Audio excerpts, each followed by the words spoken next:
pessoal, aqui é o professor Paulo Henrique, da disciplina de Floricultura, Paisagismo e Jardinagem, e hoje a gente vai falar um pouquinho sobre a evolução do paisagismo no Brasil. Vamos começar a falar um pouquinho sobre o início da colonização portuguesa.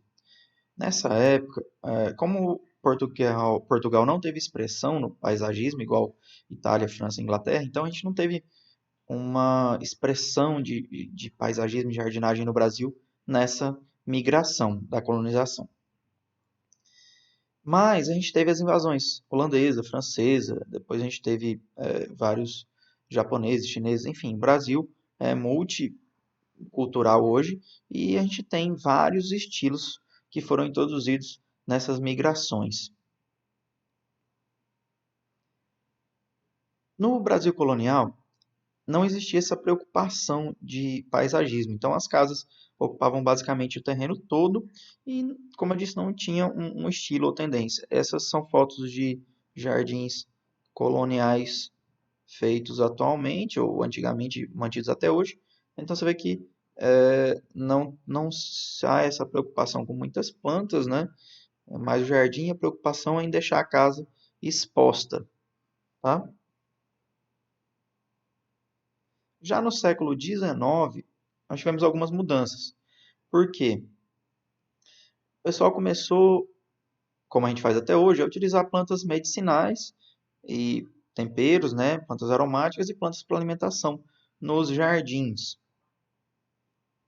E nos mosteiros eram cultivados plantas para ornamentação das igrejas. E também começou a ter uma ideia para cultivar plantas para fazer uma sombra e diminuir esse calor tropical do Brasil. Quando é que teve impulso esses movimentos? Basicamente com a chegada da família real. Tá? Então, quando Dom João VI veio para o Brasil, teve um impulso nisso aí, certo? Então, em 1808, foi criado o Jardim de Aclimatação. O que é isso? Bom, lá no Rio de Janeiro, que depois veio a ser chamado de Jardim Botânico. Esse jardim era basicamente um local para se aclimatar a plantas que vinham de outros locais, para que a família real conhecia, vamos dizer assim, para poder plantar no Brasil. E aí, em 1890, ele foi denominado, então, Jardim Botânico. Antes disso, em 1822, ele foi chamado de Jardim Real Botânico. Então, só tiraram um real, em 1890, por conta da coroa, né? Ficou Jardim Botânico, igual vocês veem até hoje. A gente tem aqui algumas fotos, né, algum desenho, na verdade, aqui, da época mais antiga dele, e aí como ele foi se desenrolando até hoje. Hoje ele tem vários setores separados, tem orquidários, tem locais para a criação de bromélias, enfim. É um jardim bem completo e foi aberto para visitação nesse ano aqui de 1890. Antes disso, ele era fechado e era basicamente utilizado para a produção de chá para a família real e posteriormente foi utilizado para produção de amoras para o cultivo do bicho da seda, criação, perdão, do bicho da seda para a produção de seda para a família real também. Então, 1890 foi aberto para visitação.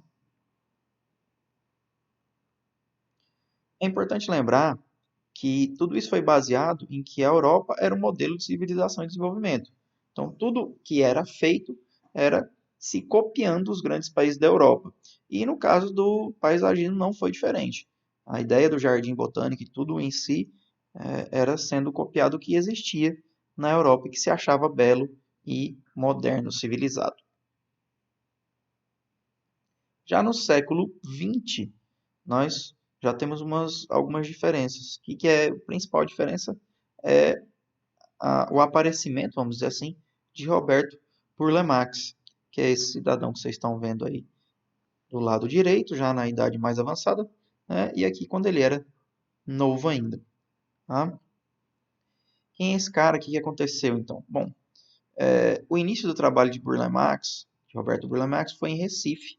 Ele projetou essa praça de Casa Forte aqui né? E também fez os primeiros jardins públicos, com plantas que ocorriam na Caatinga e na floresta amazônica. Então, esse foi o grande destaque que ele teve. Ele trabalhava com plantas nativas do Brasil. Ele foi o primeiro a fazer isso a nível internacional e também de uma certa expressão a nível nacional.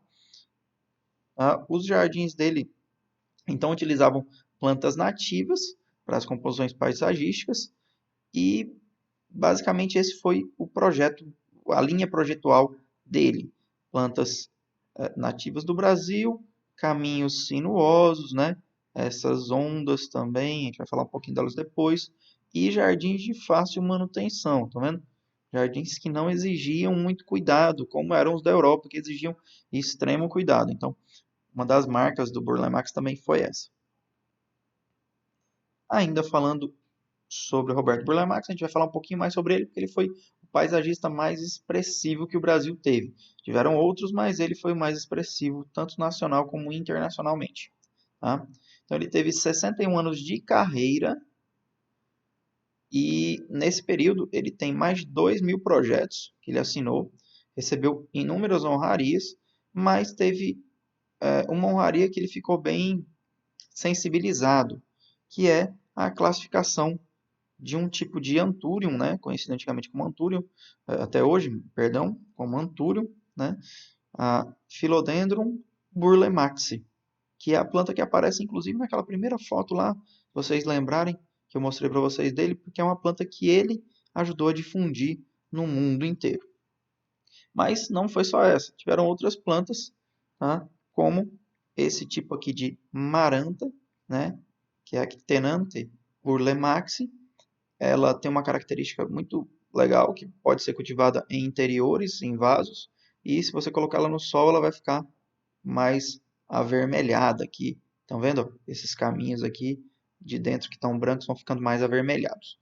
Então, são duas plantas que Burle Marx ajudou a difundir no mundo todo e ele que descobriu. Então, por isso que receberam o nome dele. Tá?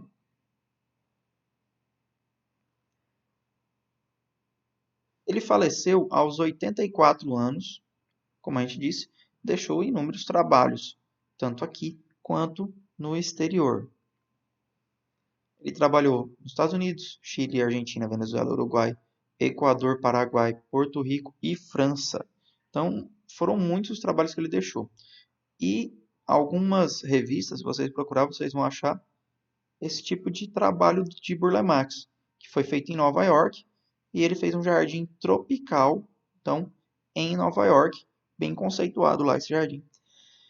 Mas um dos mais, o que deixou, perdão, ele famoso lá fora foi esse jardim de Copacabana que ele fez aqui no Brasil ainda, né? Por conta desses desenhos sinuosos que já eram um pouco parecidos com isso antigamente, antes da reforma que ele fez, mas ele deixou um pouco mais suave para parecer mais com as ondas e esses caminhos que foram feitos. Então, todo esse projeto aqui foi feito por Burle Marx, tanto as avenidas como esse jardim central, local para estacionar os carros, vocês estão vendo. As árvores tinham um desenho no chão onde elas subiam, não sei se dá para vocês perceber aí, tá? Que tá pequeno, os postes também. Então é um jardim bem simples, mas muito funcional, de baixa manutenção, que eram os pontos fortes de Burle Marx. Baixa manutenção, plantas tropicais e extremamente funcional. No final da sua vida, ele doou o sítio de Guaratiba, onde ele morou por um tempo, a ideia dele era preservar essas plantas que vocês estão vendo aí. Tá? Isso aqui são fotos do sítio de Guaratiba. E depois o IPHAN, que é o Instituto de Preservação de Parques, ele começou a chamar esse sítio de Sítio Roberto Burle Marx. Esse sítio está aberto à visitação hoje, funciona como um museu, já foi criado um museu de Burle Marx lá, mas a ideia principal é manter a saúde dessas plantas. São plantas que ele colecionava, ele, quem? Roberto Burle Marx, quando ia para suas expedições, Brasil adentro, e também fora do Brasil, mas ele gostava muito de plantas nativas. Ah, praticamente todas as plantas que tem aqui são plantas nativas do Brasil.